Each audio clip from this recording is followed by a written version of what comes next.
Previously on agentpalmer.com, Geddy Lee's show about bassists is worth discovering, even if the platform hides it.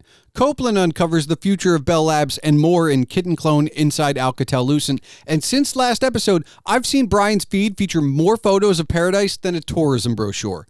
This is the Palmer Files, episode 150, with the return of my lovely wife, Stefanie, who is joining me in studio to discuss our journey through pregnancy to the final delivery. Are you ready? You may just hear Lil Palmer. Let's do the show!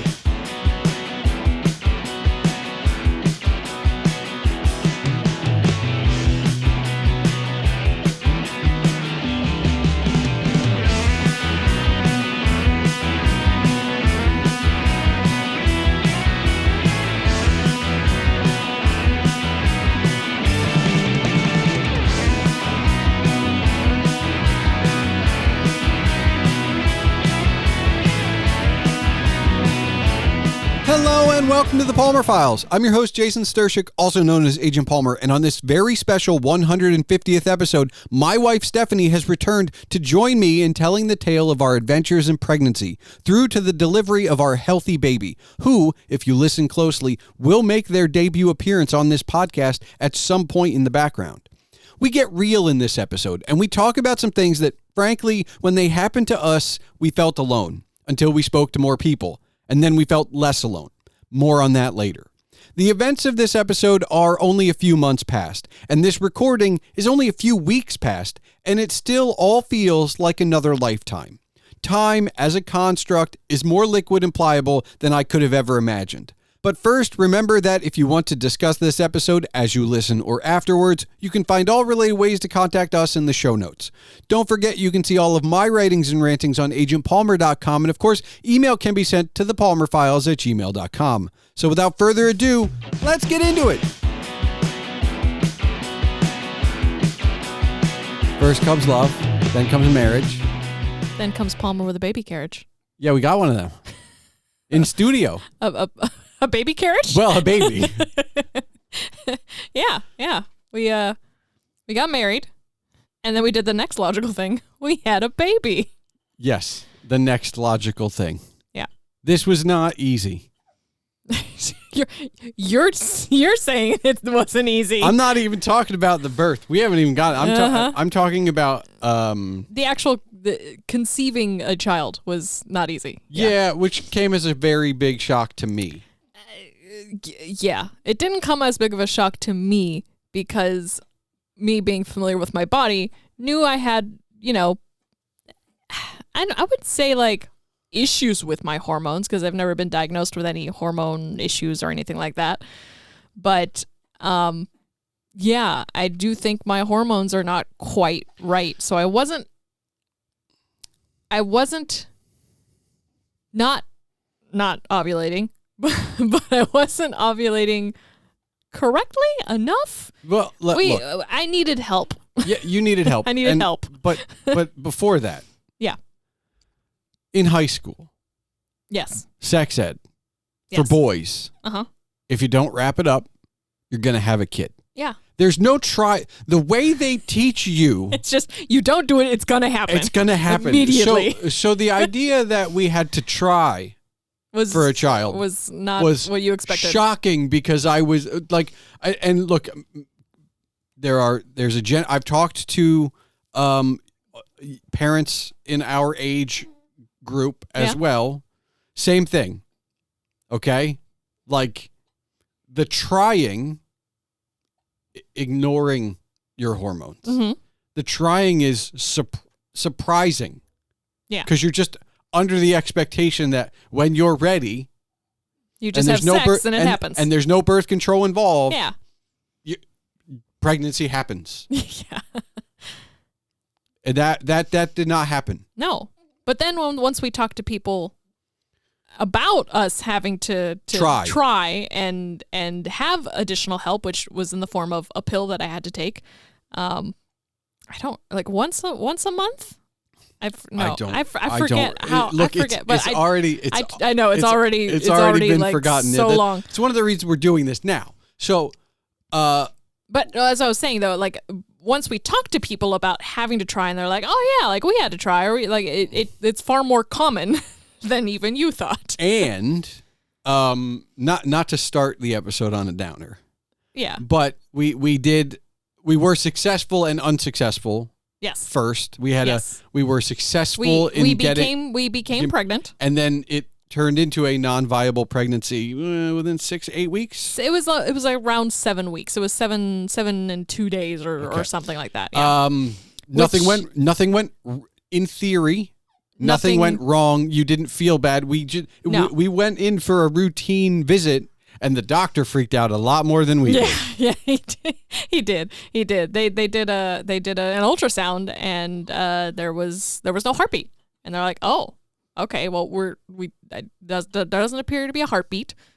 We're gonna schedule you to go to maternal fetal medicine and have them verify with one of their fancy ultrasounds, because boy howdy are those ultrasounds fancy. Yeah. Like they're we might get into the healthcare of it later, but yeah. And then but then it was confirmed. We went and got another ultrasound the same day. Well, you went and got another ultrasound. I went in and went, I can't handle this right now. I'm gonna go get some fresh air. And he left me. Yeah, I left her. This is February. All by myself. It's February. It's cold. Yeah. I'm outside with no jacket on. But it was really warm in that room. It was warm in that room. It was really warm in that room. And I went outside with no jacket, and I called my parents and said, I don't have any concrete information, but it's not good. Yeah. Because we had told the parents. Yes. Yeah. We were very limited on who we told because it was very early on still. And lucky us that we did that. That's because correct. We didn't have to tell a bunch of people then that, hey, it's not working out. And we, you're here. Exactly. And for better or worse. He's like, good job. Yeah. We'll get to you. For better or worse, I told my parents, who have had trouble with me. Yeah. Like I was one of many pregnancies, and I'm still an only child. So that was a whole support system thing. And then it was on February 22nd. Mm-hmm. You went in and got they call it a D&E. It's an evacuation of sorts. Yeah. And so it's basically a surgery to just remove the non-viable pregnancy. Yeah. Yep. And then we waited until we were allowed to try again. Yep. And we tried again. Yeah. Aww. You were going to make an appearance, but we'll be back right after this message.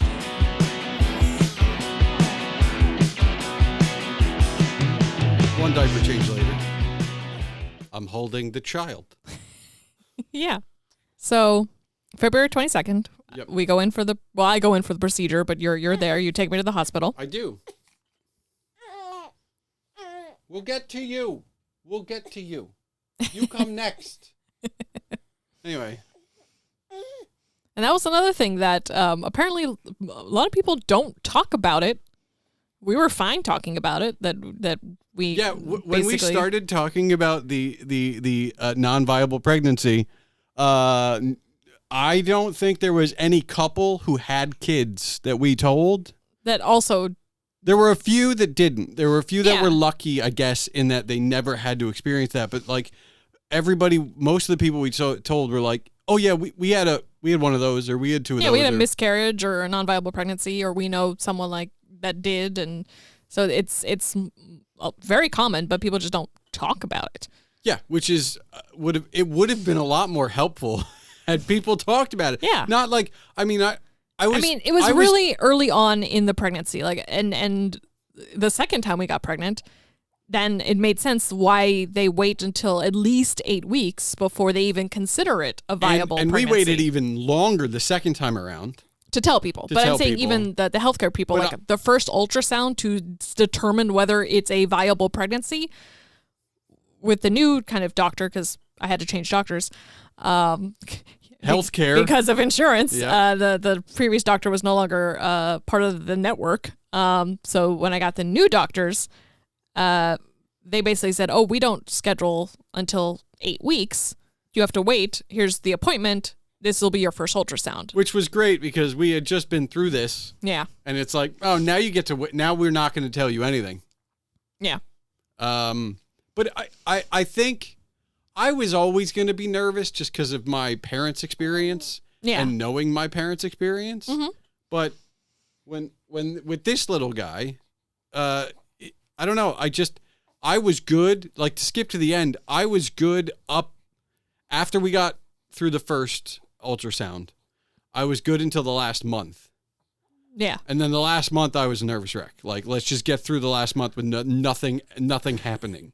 And I was much sooner. Like, I was having issues, not issues, but like I was concerned and nervous multiple times throughout the pregnancy because of what happened and also because of all the things that they make you do while you're pregnant, which I had no idea was a thing, like kick counts, which doesn't happen until later, like in the second trimester and the third trimester, where you have to keep track of how many times the baby kicks in utero. Within an hour? Within 2 hours. Oh, 2 hour window. Okay. Yeah, they have to at least 10 times within 2 hours. Your baby has to be active within you. Yes. Yeah. And which is great because I'm lying next to her in bed and she's like, it's only 8. Yeah. Let's go, kid. I'm shaking my belly gently, but I'm shaking my belly to try and get him to react and move.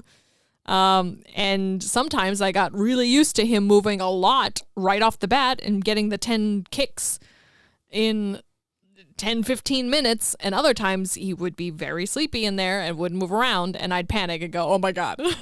We'll get to him being very sleepy again. Yes. That'll come back. It's a theme for, it's a theme. It's a trend. So, but so we basically, I go through the normal recovery period. That happens in February. By May is basically when we can start trying, or almost like a end of April, kind of. We start trying. I don't remember. We were hot out to shoot. It didn't take long. No, we got pregnant in May. Yeah. Because based on when he was born, we got pregnant in May again. Told the parents, and then no one else. Which, by the way, this is great because my parents' 50th wedding anniversary is in June. Yes. It's a big family to do. So like at that event, we told everybody that we were getting married in September. Yeah. Meanwhile, we're at a table with some very close friends who we did let know about the second pregnancy. One of whom almost lets it slip at the table. Yeah. To a couple who we know very well, but who did not know. Yeah. So, and the reason is because we're at the table with your good friends, Chris and Zapata, who are like your brothers, which is why we told them, because now they are also like uncles to our child. So they knew already also about the failed Zapata's pregnancy. A little loose lips sink ships, buddy. I mean, he'd also had, a drink. It was a celebration. But yeah, so he almost let it slip. We managed to save it and recover. But there had been conversations from the one couple who are they're older. Friends. They're in the neighborhood, friends of the family, and they knew we were trying. They knew we were trying, and so they're like, "Oh, wouldn't it be great if you guys, now that you're getting married, would have a kid soon?" While me secretly already being pregnant, and just waiting for the first ultrasound and stuff like that. So yeah, so we get pregnant. I have about 3 months of morning sickness. No, but it wasn't that much. No. I wouldn't say not the morning sickness that you hear of where you're throwing up and blah, blah, blah, but morning sickness where I don't have my normal appetite. You don't have a normal appetite. And what's worse, and this is going to be the trend, this is when it starts. You never got cravings. No. But you did have anti-cravings where you started crossing things off of what we usually eat. Things that we usually eat that I liked, that I enjoyed, I started not enjoying the taste of, the texture, or whatever. But yeah, I didn't have pregnancy cravings, and it was the first trimester where I could barely eat anything. I had to eat really small portions, Didn't feel that great. Never really had a lot of throwing up. I think maybe I threw up once. I think you threw. I think you threw up twice through both. Yeah. And the first one, the non-viable one, I think your morning sickness was worse. It was worse than it was with the baby in my hand. Yeah, the one that worked. So but it was the 3 months. It was the first trimester, because then, kind of the transition from the first to the second trimester, I go to Germany for my aunt's 75th birthday. Yes. So I travel. That's where I tell that side of my family. Yep. Because I share the pictures of our first ultrasound and basically have to explain why I can't eat certain things and why I can't have alcohol. So it's like, here, let me tell you why. You're also prenatal vitamins at this point. Yeah. Yeah, so I took those with me. Were you on the low-dose aspirin yet? Not. I think you were. Yes, I was. Because this is the thing. Like I was considered a geriatric pregnancy. Yep. Anything. By the way, anything you're over not the that age old. of, no. Anything over 32. 35. 30. No, 30, 32. No, it's 35. It's 35. It's 35. Okay. At least according to my healthcare providers. Oh, okay. So it could vary. Yeah.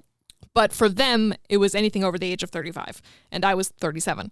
So I was considered a geriatric pregnancy, and to reduce the risk of preeclampsia for geriatric pregnancies and just pregnancies with certain risks and things, you have to take low-dose aspirin every day. And that starts from a certain point and then goes up to a certain point, because then you stop taking it as you get closer to I think it's like the last month. This is correct. Yeah. So, and the last month you no longer have to take it, because then you could have the baby at any point, and you don't want to be on low-dose aspirin when they have to pump you full of other drugs and things like that. So I go to Germany, have a lovely time, finally get my appetite back. Yeah. Get my appetite back, can finally eat. Am so excited about having my appetite back. Get to like week 20 something and have my first glucose test. Yay! I have a 1-hour glucose test that they have around that time frame to see if you have gestational diabetes. I failed the 1-hour glucose test. But that doesn't mean you have diabetes. It just means now it's time for the 3-hour glucose test. Yeah. So I failed the first one. They're like, okay, we're going to do the 3-hour glucose test, which is exactly that. You go to a lab, have blood drawn, and then you have blood drawn once an hour for 3 hours. So you basically, and it's fasting, so you can't eat from the night before. And I go first thing in the morning to the lab. They take a fasting glucose, so they take your blood right at the beginning, wait an hour, take it again, wait an hour, take it again, and then the final one. You have to pass, I think, 2 out of the 3. I did not. So then they were like, oh, hey, you basically failed the 3-hour glucose test as well. You have gestational diabetes. And I was like, what? What does this mean? This is at this point, we have both read most of or all of Expecting Better. Yes. A book written by an economist. So we kind of have a general idea of some stuff, what to expect. This is when the education starts. We have a gestational diabetes class. We have a class 2 weeks. Yeah. For an hour, 2 hours a piece, 1 hour a piece. I'm not sure. Thereabouts. Yeah. So basically, because they've now determined I have gestational diabetes, they arrange for a class with a dietitian to basically explain exactly what that means, and to tell you what now your diet has to be, because that's how you fight gestational diabetes. Is you first start with a diet, and it is a low carb diet where you have to low sugar, low carb, and high because and high in exercise, which for you, not high in exercise, because you still have to limit what you're doing. But high exercise compared, walking. They recommend a lot of walking, and that's what I did. This not for anybody following along. One of the things about this is now winter. Yes. And you're still working, so daylight's a problem. Yeah. So you're now back to what I like to refer to as our first week together. Yes. Because our first week together, when you came to visit me ahead of a snowstorm, you were still very Fitbit motivated. Yeah. And you would walk your 250 steps around the house. I would do laps around the downstairs. Yeah. And so I did that again. You did that again. Exactly. And basically it was walking for at least 20 minutes after every meal / I think not after every snack, but after every meal. Every meal. What it basically wound up being, and what gestational diabetes is, it's not like normal diabetes. It's basically you have it just while you're pregnant, and it has to do with the placenta. It's nothing you can help. If you have it, you have it. It's the placenta causes issues with your ability to regulate sugar, and it can cause issues where if you have too high sugar, it goes to the baby, because everything goes through the placenta from you to the baby, and then the baby could have you wind up then getting large babies and oversized babies because of this gestational diabetes. So my diet basically consisted of low carbs, where I was allowed 30 to 45 carbs for breakfast, a 15 carb snack, a 60 carb lunch, a 60 carb dinner, and there was a mid-afternoon 15 another snack. 15 snack, but then a 30 carb late night snack. Yep, to get you through the overnight. Yeah, exactly. And you were testing your blood. And so then I also needed a blood monitor, so I had to buy one of those, the testing strips, the lancets to poke my finger with, and I had to do that first thing in the morning for my fasting blood sugar. Yeah. I had to do it after breakfast, after lunch and after dinner. Yep. So I was poking myself 4 times a day. Meanwhile, this is the point where we start telling everyone. Yes. And some people are like, well, are you going to go on a vacation? You should take her out to eat, because you can't take her out to eat once the baby arrives. And I'm like, we can't. There's no everything stops. Yeah. We can't go out to eat. We can't get fast food. We tried. Like I look at the fast food websites. Oh, we definitely did. We did a Wendy's something. Burger King. Okay, we did a Burger King thing, and according to the menu, it was fine, but according to your blood sugar, it was not. So, like, as we're going along, like, we're getting these people that, look, I've got cousins that were ahead of us by a year, or in one case, a couple months, as far as their children. And so, like, they're like, yeah, you should go out. You should enjoy this time you have. And it's like, we can't. There's nothing. I have gestational diabetes. It's a nightmare to try and figure out how to eat out. Yeah, it's a nightmare to try and figure out how to eat in general, because you had to. Basically, we had to count everything and do math just for every meal. And you are shrinking. And at this same time, again, the anti-cravings, you are... I'm losing the stuff that we could eat. It's like, oh, how about this? No, I don't want that anymore. All right, well, that's okay. Yeah. Now we're down. And so... So not only are they things I can't eat, there's things I don't want to eat. Yep. And so...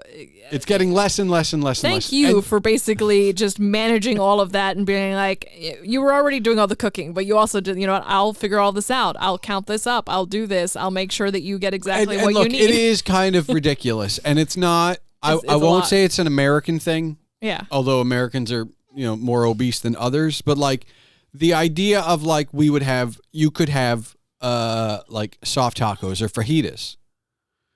You can't have them yet. You don't have teeth. But you could have but the amount of filling that you could put in them. Yeah. And the amount of salsa and the amount of sour cream and the amount of cheese was lot of like very specific. 1 tablespoon of this, 1 teaspoon of this. It's not how you would half a cup of this, a third a cup of that. It's not how you would normally feel. Like if you weren't counting it and you were just filling it. Yeah. You're probably putting in 3 times the amount of meat that is on the box when it says this amount for this many carbs. And you have to look at the per serving or the per container versus all of that stuff. Cheese was fine. It was the only thing that was fine. Much cheese as I wanted. Cheese was fine. Everything else was just like, oh, okay. Except for, and this was like shredded cheese and stuff. So certain cheeses were that's the other thing. We weren't, and we won't even get into that, but there's an amount the tuna and soft cheeses and so there's the lunch stuff meat. that you can't have for being pregnant. While you're pregnant, there's stuff you can't have, period. Then on top of that, there was stuff that I couldn't have because of the gestational diabetes. And so look, that was hard. That was rough. And I was think, all the way up until the end. And I think a lot of that was not that you wanted it, but that you couldn't have it. That was the only cravings I had. I wasn't having these weird pregnancy cravings. I was craving the things I could not have. Yep. I was craving lunch meat. I was craving runny eggs. I was craving tuna. I was craving soft cheeses. Yep. Like it was fast food. Like all the things I couldn't have. For one reason or another, those were my cravings, and those aren't really cravings. Those are just things that you have to do without, and you're doing it without it for 9 months. Or longer in your case, because as far as bless you, bless you. Okay, only 3. So just like me. Yeah. So what I will say is. Because when you're breastfeeding, you also have to cut things out. Yeah. But there was the booze, because when we were trying. I wasn't drinking. I haven't. Yeah. You had your first glass of wine last week. For Passover dinner. And that was. We figured out it's probably been like 18 months. Yeah. Because between the first trying, and success and it was just. Yeah. It'd been a very dry spell for you as far as it's been booze. a long time, and I started with that's white one wine. Of the reasons, it wasn't even that full of a glass. And I'm not saying we wouldn't have told Zapata as my best friend sooner, but one of the reasons we told him so soon was because we would invite him over to dinner, and he would bring wine. And we told him immediately, because he was coming over for dinner. Yeah, this was before the gestational diabetes, but I was like, "Don't bring wine." Why? Steph wants to drink wine. I'm like, but Steph can't drink wine. Steph can't drink wine. We'll get there. That was a big thing, and so you're gonna slowly. Yeah, and we were hosting people for dinner still, even while I was pregnant. Yeah. We did Friendsgiving and some other things, and I think. And thank God that Friendsgiving was before I got the gestational diabetes. It was right before. Because you got to eat everything you want. I got to eat. That would have been the worst. So sad. You would have been able to eat turkey. Yep. But the decision making of whether you had stuffing or mashed potatoes, because you wouldn't have been able to do both based on carbs. I would have had to been very careful. Or it would have been like, here's a teaspoon of stuffing, here's a teaspoon of mashed potatoes, here's no gravy, here's a drop of gravy. Oh yeah. Oh my God, so bad. But that also meant that it was right in the holiday season. Where you found out between that and Christmas. So when we went to I had just bought a bunch of stuff from Karl Emmer, which is a local German deli kind of thing. And when we went to our normal Christmas Eve party, you couldn't eat much. I had to really limit but I had you weren't going to eat meat. Any of the seafood anyway, though, because that's already it's on off. It's already on the no list. No list. I had some meat. I had a couple of slices of meat. I think I had some crackers. And I forget what else. A salad. I had salad. So that was all fine. But I had bought all this like German Christmas and you're cookies starting to eat it and now. All this stuff and chocolate, and I couldn't eat any of it, so we had to stuff it all away.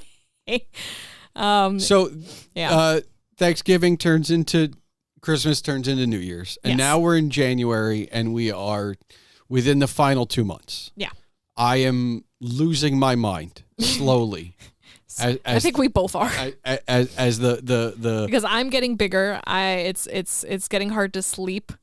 Yep. Because that's what they tell you. You're tossing and turning. And I'm impatient. Yeah. Just impatient. That's just. And I'm the patient one, and I was starting to get impatient. Especially though I think the last month it was just like, oh God, I so want to not be pregnant. And so in true fashion, the due date comes and goes. Yes.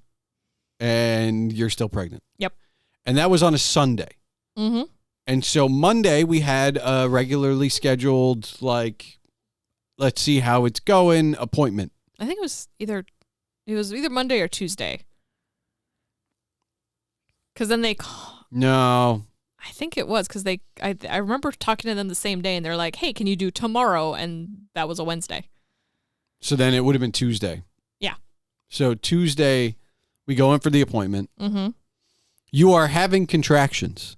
You didn't know it. I didn't know it. No, because but they hooked you up to the thing, and the nurse practitioner's like, what do they call it? It's a non-stress test, or whatever. It was whatever. They hook you up to a machine, and it basically monitors everything. And they come in and go, "Oh, hey, you had a contraction." Oh. Is that what that was? I thought that was just him kicking. Yeah. So, so I was having contractions without knowing it. So they were mild. Fine. But you're not. I think you weren't dilated, or you were a centimeter.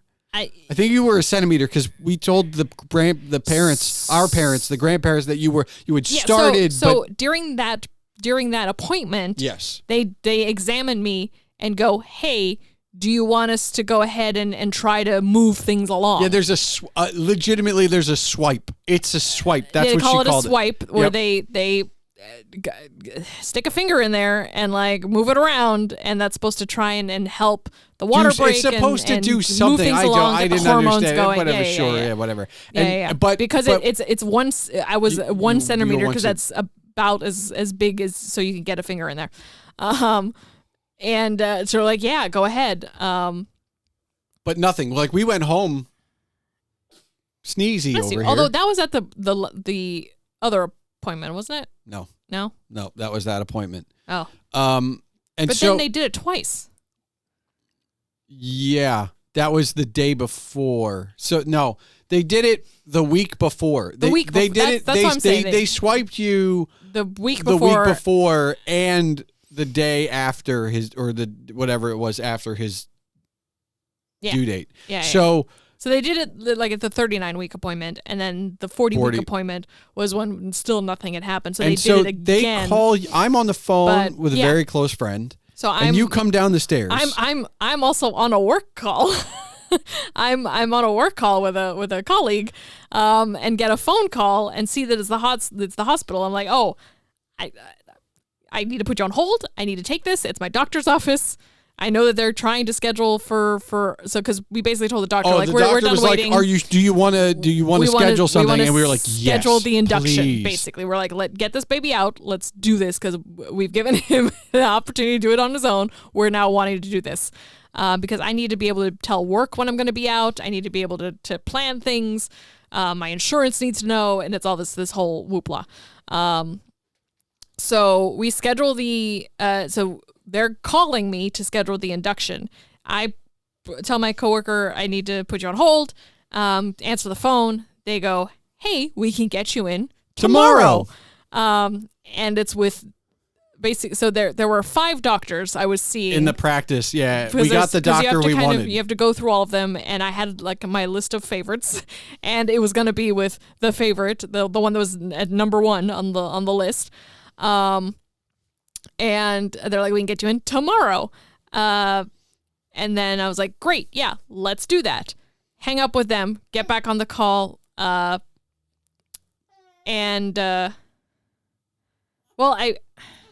you come down the stairs. I run down the stairs. You run down, which is, by the way, halfway down the stairs. You're 40 weeks pregnant. I haven't seen you move this fast, and I haven't also seen you be this happy. In so long. You're just like, it's happening tomorrow. Yeah. And then I go back upstairs. Yep. Hop back on my call. Correct. The doctor's office calls back and goes, oh, sorry, it's not available anymore. How about Thursday? And then it's with a doctor that's a little bit lower on my list. Still very nice, but still. And I was like, okay, fine. We'll do Thursday then. And I go back down, tell you, well, now it may not be happening. We'll see. I go back upstairs. I get back on my call again. The doctor's office calls again. And I'm like, you're on for tomorrow. And then they go, hey, good news. It is now going to be tomorrow. It's with the doctor I love. Perfect. Great. All right. I text you then, I think, because this time I don't think it's back on. It's back on. And I finished my call with my coworker, and then, yeah. So, Yeah, so it was. We show up. We were told to show up at 7 a.m. at the hospital, and then we would get checked in, and they would start the induction. Yep. So we arrive. They get everything set. They hook me up to an IV. They hook me up to a bunch of monitors. They get ready to do the drugs, and I asked the doctor the question. Well, they also check me, and I'm at this point about like 3.5. Nope. Dilated. No, I am already at that point. I am already. I don't think so. Yes. I think you were at 2, and then we went to 3. I was at 3. Fine. I was at least at 3 centimeters already by that point, dilated. And I asked the doctor, all right, look, I know it's not like science, and it's, you don't know, but like, when will we see our child? Yeah. And the doc goes, I would say by tomorrow morning. This is fair enough. Like, 24 hours. Okay. What we've read, what we've heard from people, a first labor child, it could take 12 hours or more. Yeah. Like it could take a really long time. Yeah. So we're like, okay, so they've hooked me up to an IV. They've put Pitocin. They've given me Pitocin, which is what's supposed to help jumpstart the contractions, which will start the dilation, moving. which will get everything going. I start to have contractions and really start to have contractions now. Yeah. It takes a bit though. Like it takes a bit. It's like 9, 10 o'clock. Yeah. It takes a couple hours, It but does. like you It start does. having the contractions. And I have to get up. We get on the bouncy ball. It helps a little bit, but then I start getting hit with like some really big ones, and I'm like, nothing helps. I'm like bending partially over the bed, just like yelling, telling you to like just squeeze the crap out of my hip and lower back just to try and help. And so they give us so at this point there are 2 options. We had talked about you taking the drugs, and you were going to. Yes. But they said like So before they do the epidural, you're allowed to have like just pain management, low level pain management, where they basically will give you through the IV pain medicine that'll help take the edge off, but you could still move around because as soon as you have the epidural, you're stuck, you're bedridden, you can't move. And so we had always been told that if you can move, it's easier. It's supposed and to help also, things along. And I know because there is a risk of if you take the epidural, it could help slow down. It could slow things down. Correct. So they go, hey, we can't give you so we call the nurse. Yeah, I say because the nurses are in and out. Yeah, and so we call the nurse. And I would like the pain medicine. They go, let me talk to our doctor. Doctor comes in and goes, nope. Well, the nurse comes back and says we talked to the doctor. They've reviewed the monitoring that's happening of the baby, and they tell us your baby's too chill. He's too chill. He's too chill. He's too calm. This will chill him even more, and we don't want to do that. Exactly. So because he's so calm in the womb. And the pain medicine makes me sleepy, will also make him sleepy. They're like, we can't really give that to you. And I'm like, okay, great. So I have another contraction. I'm miserable. And they say, But then the nurse comes back in and says, but we could go ahead and just give you the epidural. And I go, yes, do it now. Give it to me. Just do it now. I'm tapping out. I need it.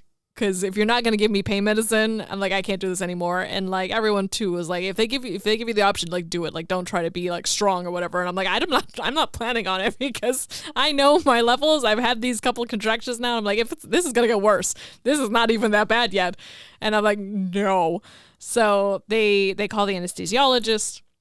And meanwhile, I get lunch. Yeah. Because I had a cousin who in solidarity with his wife.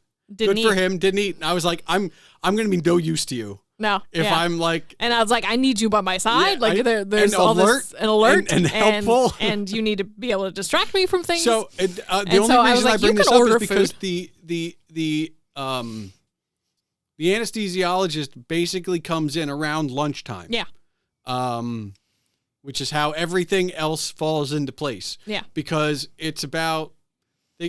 Because obviously, and for those that may not know, you can't eat. Like once you're admitted as the pregnant lady, you can't eat. You can have fluids. They give you water. They give you ice. You tried chicken broth. They give you broths, which we didn't even realize they would do. So they basically they can give you broth, and so I tried to eat some of the broth but. And that's the thing too. It's like it doesn't matter that you're not able to eat because you do not feel like eating. Like you don't have an appetite. So plus I was hooked up to the IV, so I was getting fluids from that. So it was like I didn't need to eat. So But I did. Yes, you did, and that was fine. But so finally, the epidural's working. I still feel contractions, so it obviously needs time to kick in. But finally, the contractions, I feel them, but there's no pain, and it's like, okay, great. This is at about 12. 12, yeah. And so I'm like, okay, thank God. It's finally kicking in. I'm not feeling it as much. They checked you again. You're at 3.5. 3.5, 4. No, you were at 3.5. Okay. I still think I was at 4 by that point. You hadn't really gone anywhere. You went from 3 to 3.5. Okay. You hadn't really gone anywhere. I remember them saying something about a 4. You're trying to sleep, but every time you do. Yeah. No, well, I say, okay, I'm going to take a nap. No, you were trying to get comfortable first. Well, I was trying to get comfortable, and every time you did, you disconnected something. And I had to call the nurse. Either the monitor or either the baby monitor or your monitor. Or my monitor or the IV. Yeah. I'd bend the IV in such a way that the IV machine would not be happy. I'm calling the nurse in every because they said if something beeps, call us. So stuff was beeping. And we kept or calling. Or beeping in the not way it was supposed to. So, so that happens. But finally, I get comfortable. I'm like, I'm going to take a nap. Yeah, this is about 12:30, almost 1. And I go to sleep. You go to sleep. I go to sleep. Right. And then at 3:30, Doc comes back in. The doctor, the nurse. I don't sleep at all. But I'm just there. Yeah. At 3:30, doctor comes back in. It's like, we're going to check you. We're going to try and break your water. Yeah, we're going to try to move things along. Let's get going. Yeah. Yep. So we can hopefully continue to progress things. They broke your water. They broke my water. And then the doc goes, hey, you're fully dilated. Yeah. It's time to go. Yeah, we're gonna prepare to start pushing. What? You slept from 3.5 to 10. Yeah. And it's not like it's time to push. It's like it's time to push, but first we have to get all this stuff into the room. Yeah, because they weren't expecting this to be the case, so they have to bring in basically this cart of all of the implements and stuff that they could or maybe need, and the recovery stuff. Yeah. And they prepare for it. So they're kind of explaining like, yeah. Okay. We're getting to you. You're not here yet in the story. So they're kind of explaining what's going to happen, how to push, all these other things. And meanwhile, the nurses are in the background counting all the implements, counting everything because they have to make sure that and this is good because my mother always tells the story about how like they were worried at one point that they left a sponge in her. Yeah, exactly. So they're counting and recounting the sponges and the things and all of the implements and tools, and recounting and then finally about at this point almost 4. It's a little before 4. Yeah. And you start to push. And the nurse, the doctor, so, by the way. It's okay. So the doctor tells me, you do what the nurse does to her leg. Yeah. Now, I'm expecting to just be there for moral support, not lift up leg. Yeah, you get conscripted. I get conscripted into service. Lift her leg. Yeah, because basically I'm lying there, and because of the epidural, I can't feel my leg, so I can't lift my leg. So one nurse has to lift a leg, put it in the stirrup, or put it in the stirrup and then lift it out of the stirrup so that I can kind of grab behind my legs and help myself to push. Yeah. And so I get conscripted to the other leg. You're the left leg. The nurse is the right leg. And so every time it's getting ready to push. You both lift my legs. I put my hands behind my thighs. And you push. And I bear down. And basically, like you have to have the biggest poop of your life. That's how you basically are pushing. And you just push. They tell you to kind of like really just bear, like I said, bear down. Push. That's what she kept saying. For a while, and then you're basically holding your breath, and then you let it out, and then you breathe in, and you do it again. And so you're basically breathing and holding and pushing. And the reason I know this is 5 to 4 is because this bundle of joy in my arms arrived at 4:19. Yep. And you were basically pushing for less than 25 minutes. Mm-hmm. And then all of a sudden he was there. There was one final big push. And there was activity down there. I couldn't really see it. You didn't tell me at the time, but apparently he came out with the umbilical cord around his neck. Yeah, and the doc but the doc just kind of real quick. And the moment she took it out, we started hearing the cries. Cries, yeah. They went skin to skin with you. Yeah, immediately they wiped him off real quick, did a real quick wiping off, and then he was immediately on my chest, and I was staring down at the most gorgeous sight I had ever seen. That's you. A beautiful baby boy in my arms, just not quite staring back at me because his eyes weren't quite open yet. No, and they're wiping him off. Yeah, and they're wiping it off while he's on me, and he was, and then after that, they start working on fixing you up. Yes. And they take him away to do the normal stuff, whatever the normal stuff is, some measurements.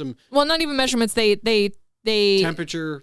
They take his temperature because really they were going to leave him on me for like at least an hour. But he was cold. But they said it wasn't that he was cold, but he was too cold for their liking. Like there was a certain temperature he had to be at. And so they're like, you know what? We're going to take him. We're going to put him under the heat lamp. And so I go over to the heat lamp to be with him. Yes. And I can't, but I'm not allowed to touch him. No. I'm just there. Yeah. So I start texting everyone. I got one photo. I got a couple photos, but there was one I got of him on your chest. Yes. Yeah. And so, or of you holding him. I'm not sure which. And so I start texting people. And after I text the grandparents and the friends, then I go, well, I can get the aunts and uncles in. Yeah. And then I got the aunts and uncles down. I was like, well, I guess I can tell some friends. And they're leaving him under the heat lamp until he gets to the right temperature. And so they haven't done anything yet. They haven't measured him. They haven't figured out his weight. And everybody his length, is they all want to know. Replying, hey, height, weight. Yeah. What are the attributes? What's the numbers? What's the Give me size? the numbers. Give me the numbers. Everything? It's like I don't have any numbers. Yeah. My mother's like, what's the APGAR score? I'm like, I have no idea. Yeah, they haven't done anything yet because they hold off with that because they want to do skin to skin for a while until you get to the recovery room, and then they basically will take the baby and do all of that stuff. But meanwhile, I have a significant tear. Yeah, they were down. They were there you up for a while, and there's different categories, there's different levels. It's 1 to 4, A to D. And you had a 3A. Yeah. I had a 3A, so I had what they would consider a significant tear. So it took a while to sew up, get the bleeding to stop, and things like that. So it took a while, and then finally his temperature gets up to where it needs to be. They hand him back to me. I think you may have held him as well. A little bit. And everybody knows. And most importantly, to you, to follow up from some stuff from earlier, my parents are on their way with an Italian hoagie. Yeah. Because that was the one thing I wanted. The very first thing that I wanted, like in the hospital, the first thing to eat was an Italian hoagie. Because that was one of the things that would solve the not having had lunch meat dilemma that I had, which wasn't really a dilemma, but it would basically help with one of the things I was craving, which was lunch meat. Yes. It was all encompassing. It was going to be an Italian hoagie. And when I called them, because I called them, I said, we're still in the delivery room. We should be in the recovery room by the time you get here. Yeah. Yeah. That was not the case. No, because it was a shift change for the nurses. Well, it was starting to be the shift change. So it was we weren't sure when we were going to basically move to the recovery room, but we knew we were at some point going to move to the recovery room. But not yet. Not yet. Yeah. Although one thing I did want to mention, speaking of nurses and the whole shift change, all the nurses were shocked at how quick this happened for us. Because it was I think everybody had the expectation it was going to be hours upon hours upon hours. Or we'd be waiting. Not necessarily hours upon hours of labor, but like... No. The labor wouldn't start for many hours. Yeah. But nurses kept popping their heads in going, he's here already? Or you're pushing here now? She's pushing already? And then after, so they play a lullaby. The hospital plays a lullaby every time a baby's born. And there were a couple who were like, this baby? This room? Room? Her? Because it had just gone off, and they're like, this is for him? Like, this is for this room already? It was so funny. We did end up, like, right... They were all shocked. When he arrives into the world, it's not just the nurse holding your leg, me, and the doctor, and the other 2 nurses. There's like 5 other nurses that arrive to cheer you on and help you, like for moral support. Yeah. But they were every time they walked in the room. Yeah. This room? Already? Okay. All right. It was so funny. My parents arrive, and we eat the first meal in the delivery room. Yeah. He finally comes off the heat lamp. Yep. He gets passed around. Like, he comes to me, he comes to you. Your parents get to hold him, so we get the first photos of the grandparents. And that was very much so we could eat. But yeah. I think both of my parents would have starved themselves to keep holding on to him for a little bit longer. Yeah. And then because they ate first, and I was holding him, and then finally you took him from me and handed him to one of the parents, and I got the hoagie. And then I got handed a hoagie. Yeah, you traded a baby for a hoagie. Yeah.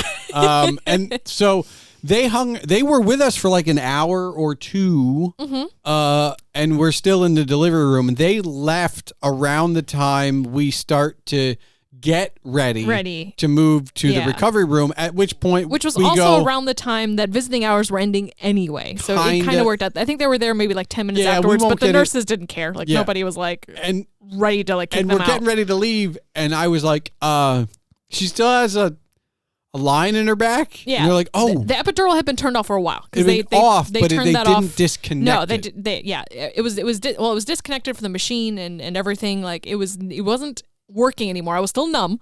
I was still completely numb. I couldn't feel anything. But it wasn't actively being used as far as the epidural was concerned. But it needed to be removed before I went to the recovery room. That was one of the things. They're like, oh. So they had to call the anesthesiologist. And then we had to wait a little bit longer. It took a little longer. They removed that, which was, good Lord. I don't know how people can get waxed on a regular basis because, boy, did that tear out all the hair on my back. While they were removing that thing, it was not fun.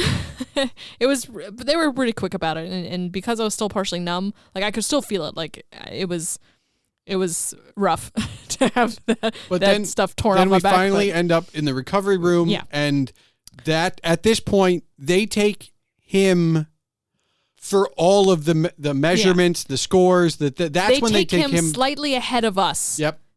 Because we had to wait for the anesthesiologist. So we would have... He was supposed to meet us in the recovery room. He ended up meeting us in the delivery room and walking with us to the recovery room. Yeah. Yes. I think so? Yeah, no. Okay. Yeah, I don't... As the one who wasn't drugged up, that's how it happened. Okay. And then we end up in the recovery room. Yeah. And that's... Because I thought he didn't show up until after we were in the recovery room. No. Okay. And that will be... we'll talk about that next time.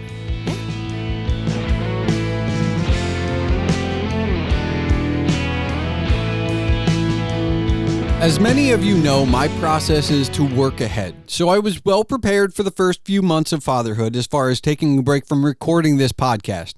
But it had to start back up. And while I have recently been recording fast and furiously, this was my first time back behind the microphone. This was also Steph's first time recording with me in the new basement studio. And of course, in the background sometimes, you can hear our bundle of joy, who I held for half of this episode and for a good portion of the next. If you've listened this far, you heard that we have one healthy child and we're pregnant twice. For us, this happened early enough on that we didn't know how to process it because we hadn't even processed the idea of being pregnant. But regardless of our confused emotions, we felt alone until we spoke to other people. Then we were wondering why, if so many people have gone through this, why is everyone keeping it so under wraps? It's one of the reasons we wanted to do this episode, to point to something and say, yes, this has a happy ending, but if you can relate to the first non-viable pregnancy, then you're not alone and you should never feel isolated because of it. In the meantime, the next episode is all about our first few months as new parents. We didn't skip over that part, we just couldn't fit it all into one episode. And of course, new episodes will continue every 2 weeks thereafter. How will fatherhood change the podcast? Other than perspective, I'm not sure it will. Thanks for listening to the Palmer Files episode 150. And now for the official business. The Palmer Files releases every 2 weeks on Tuesdays. If you're still listening, I encourage you to join the discussion. You can find all related ways to contact us in the show notes. Stefanie Stershic was a special guest executive producer for this episode. The music for this episode was provided by Henno Heitur. Email and comments can be sent to this show at thepalmerfiles@gmail.com. And remember, your home for all things Agent Palmer is agentpalmer.com.